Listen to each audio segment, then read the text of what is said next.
Boy, we've got a lot on our plate, don't we? Tonight, the big Vance-Walz debate. That's going to be, I think, a game, maybe not a game changer, but an exclamation point on the successful Trump candidacy. Don't look now. Trump is gaining all over the place. They know it. We know it. And JD's all about policy. He's a serious, substantive guy. Americans know instinctively what bad shape we're in right now. 13,000 murderers roaming the streets who are illegals. Over 15,000 rapists. 425,000 convicted criminals, all let into our country by the border czar. She can't wiggle her way out of this. And now they got a longshoreman strike.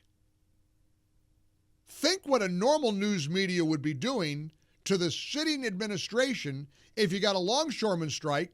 The port workers are on strike. They're demanding like 50% pay raises. Good luck with that. And here's the crazy part of what the longshoremen are doing. Biden, who I think is still president, last time I checked, I'm not sure he's going to be president much longer.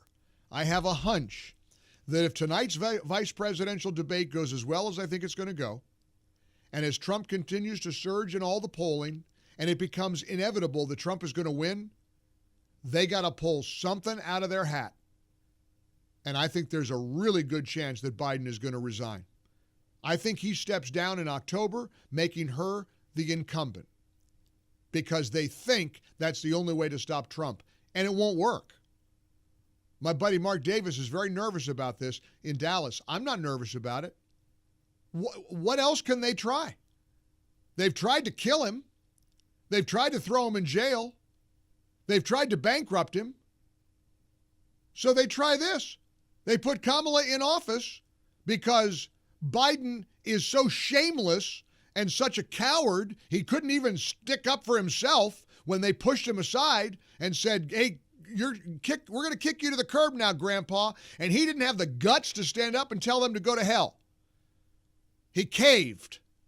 He's a failure and a loser and a disgrace. And the country knows it. The Democrats can gaslight us and pretend that he put country over party. He caved. He lost. He loved calling Trump a loser, but the ultimate loser, as we know, is Joe Biden. He lost. His party bosses rubbed his nose into the ground and said, get out. So if they tell him to resign in October, he'll resign. You wait and see. You watch.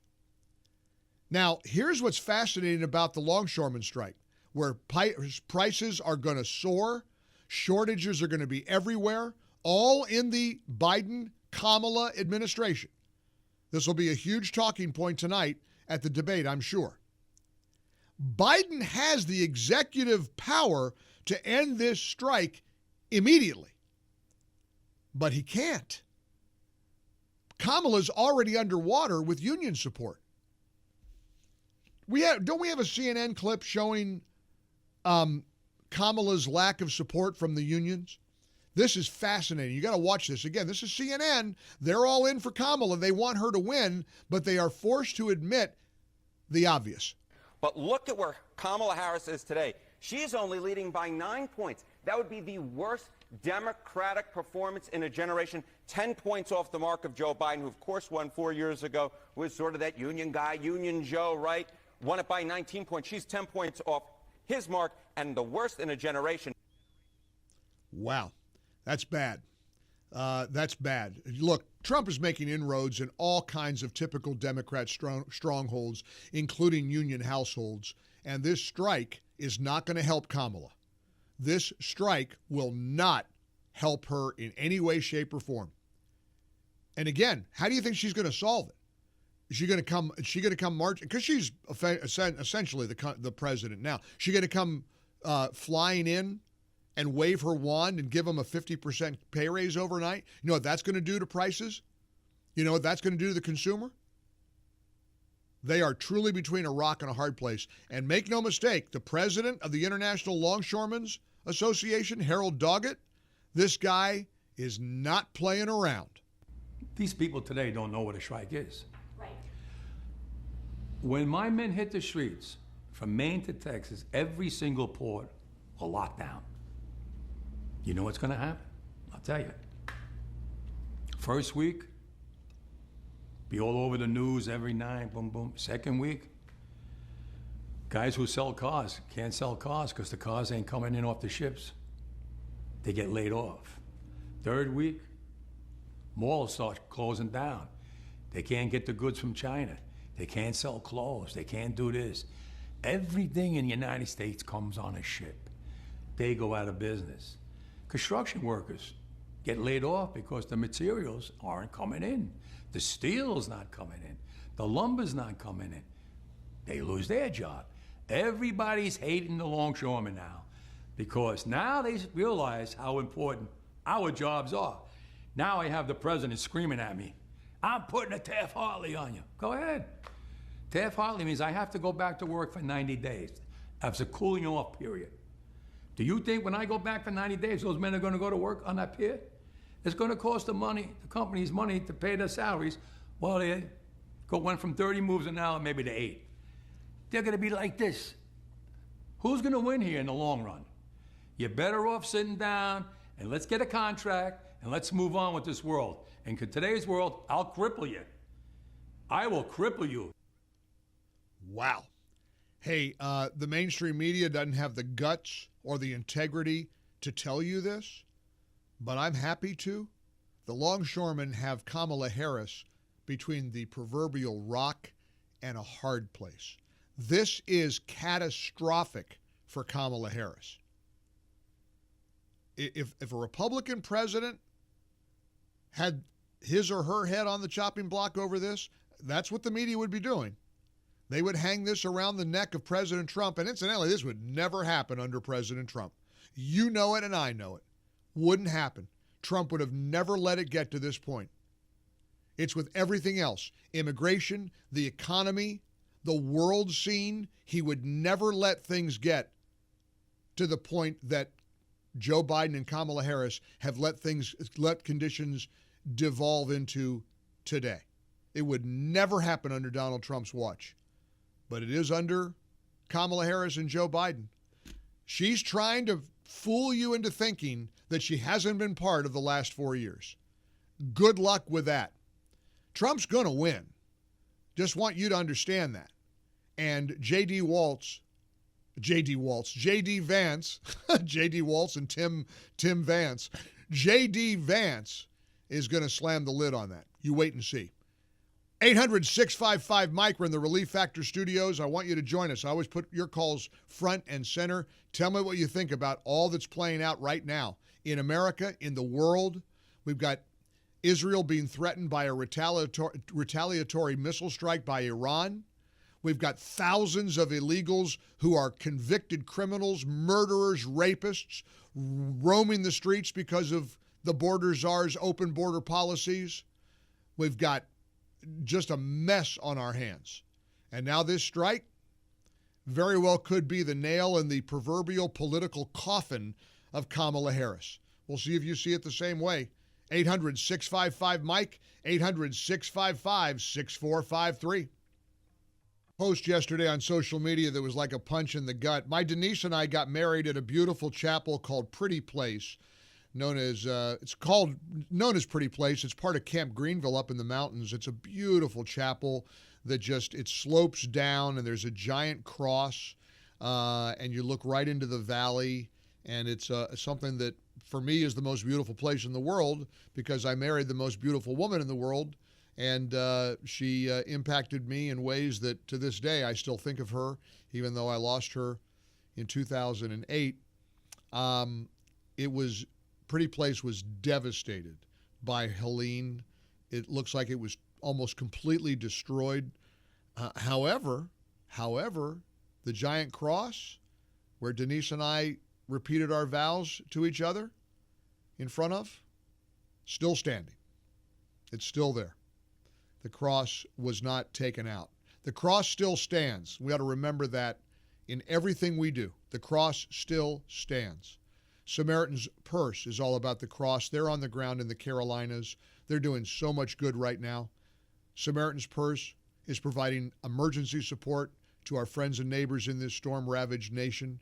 I saw President Trump with Reverend Franklin Graham of Samaritan's Purse the other day when Trump visited Valdosta. I think it was yesterday. You can go to MikeOnline.com right now, click on the Samaritan's Purse banner at the top of the page, or you can just text the keyword purse to 800-655-6453, and we'll send this back to you. Samaritan's Purse, incidentally, is a non-denominational evangelical Christian organization providing spiritual and physical aid to hurting people all throughout our country and the world. And they are really doing God's work. So if you want a place to help, I recommend you help the good people of Samaritan's Purse. Go to MikeOnline.com, click on that Samaritan's Purse banner.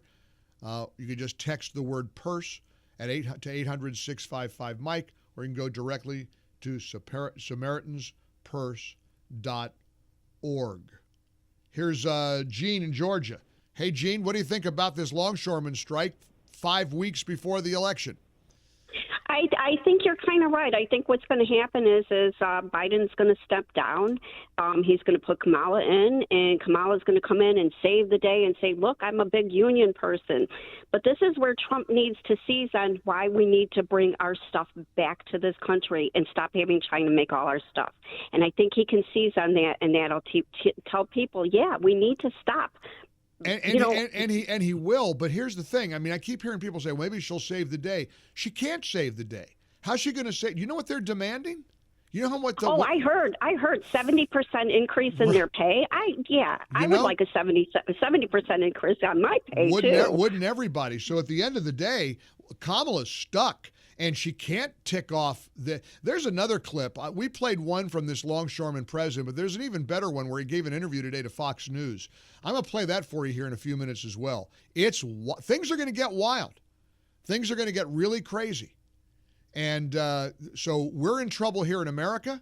Prices are going to continue to skyrocket. And the longshoremen say, their big reason, inflation, prices, wages. Israel continues to hit Hezbollah as we speak. An attack from Iran is looming. That's on Joe Biden and Kamala Harris's watch.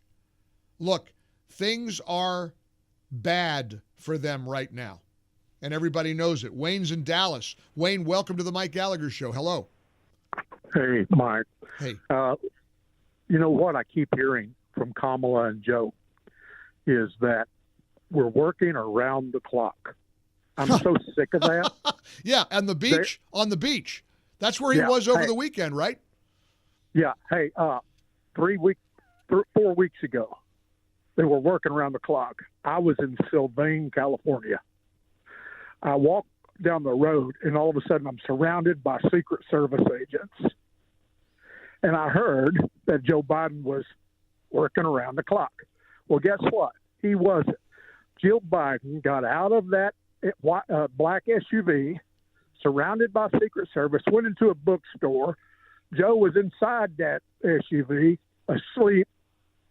And then I got on the internet, found out they were vacationing in wine country in California. Wow. I mean, look, Wayne, I'm going to play a clip here in a moment from the great Scott Jennings over at CNN, who talks about the weekend. I mean, I'm hearing from people every hour in the Carolinas, even here in Florida. Robert and his dear friend who has to move out of her apartment. They're shutting it all down because of the damage.